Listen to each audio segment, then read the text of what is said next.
मोअज़्ज़िज़ दोस्तों, जैसा कि आप जानते हैं कि सिम सिम कार्टून में की गई पेशीन गोइयाँ अक्सर सच साबित होती हैं, जिनके मुताबिक 2025 में दुनिया ख़त्म होने जा रही है।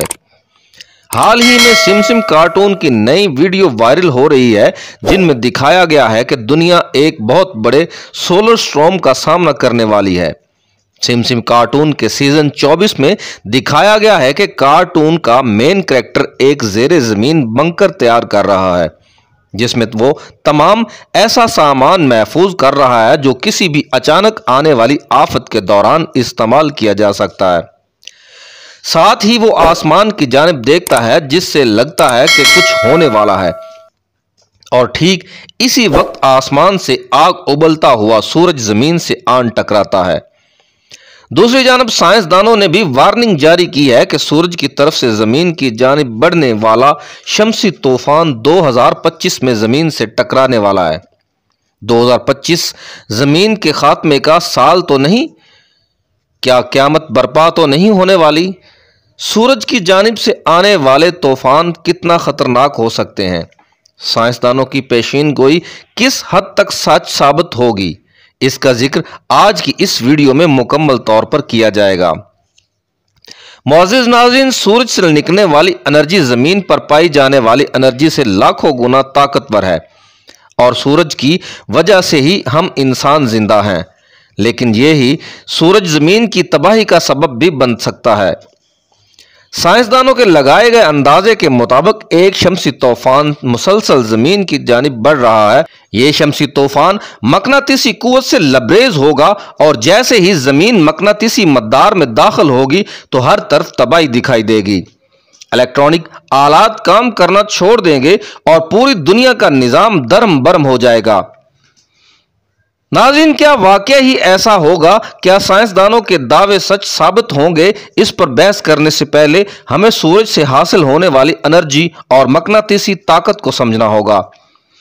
साइंसदान कहते हैं कि एक दिन में सूरज से इतनी ज्यादा एनर्जी जमीन की जानिब आती है कि अगर हम इंसान इस एक दिन की एनर्जी को स्टोर कर लें तो कई साल तक इस्तेमाल की जा सकती है। अब सवाल यह है कि सूरज से इतनी मिकदार में एनर्जी कैसे रिलीज होती है? दरअसल सूरज पर लगातार धमाके होते रहते हैं, जिसकी वजह से लातादाद पार्टिकल सूरज से निकलकर स्पेस में फैल जाते हैं। इन पार्टिकल को सोलर फ्लेयर का नाम दिया जाता है, और ये सोलर फ्लेयर जमीन के लिए खतरनाक होती हैं। अब सवाल यह है कि सोलर फ्लेयर कैसे बनती हैं? साइंसदानों ने जब यह पता लगाना चाहा कि ये कैसे बनती हैं तो मालूम हुआ सूरज की सतह पर बड़े बड़े काले रंग के धब्बे पाए जाते हैं, जिनको सनस्पॉट का नाम दिया गया है, और इन्हीं सनस्पॉट की वजह से बहुत ज्यादा शुआएं निकलती हैं, जिनको सोलर फ्लेयर कहा जाता है। एक सोलर फ्लेयर इतनी ताकतवर होती है कि इसके सामने 50 एटम बम भी कुछ नहीं होते। सोलर फ्लेयर 3 मरलों में सफर करती है।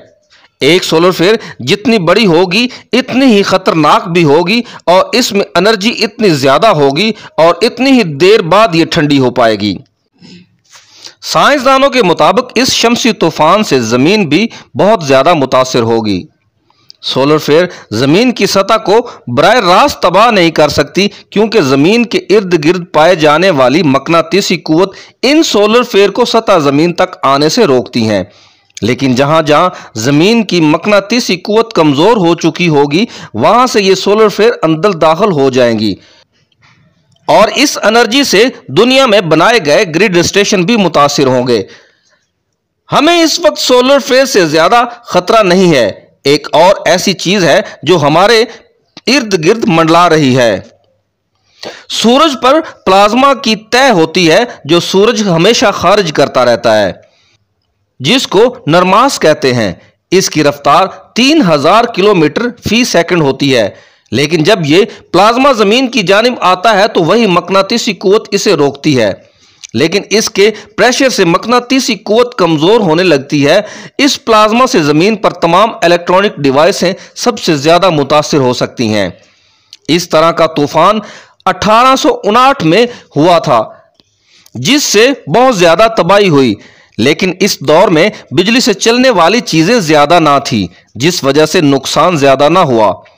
अगर आज के दौर में अगर सोलर फ्लेयर और प्लाज्मा की एनर्जी जमीन से टकराई तो बहुत बड़ा नुकसान होगा।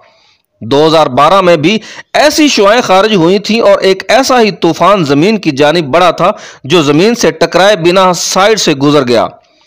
और 2025 में सूरज का साइकिल मुकम्मल हो रहा है, जिसकी वजह से साइंसदानों ने वार्निंग जारी की है कि जमीन पर बहुत बड़ा शमसी तूफान आ रहा है। उम्मीद की जा सकती है कि 2012 की तरह यह तूफान भी जमीन से टकराए बिना साइड से ही गुजर जाए।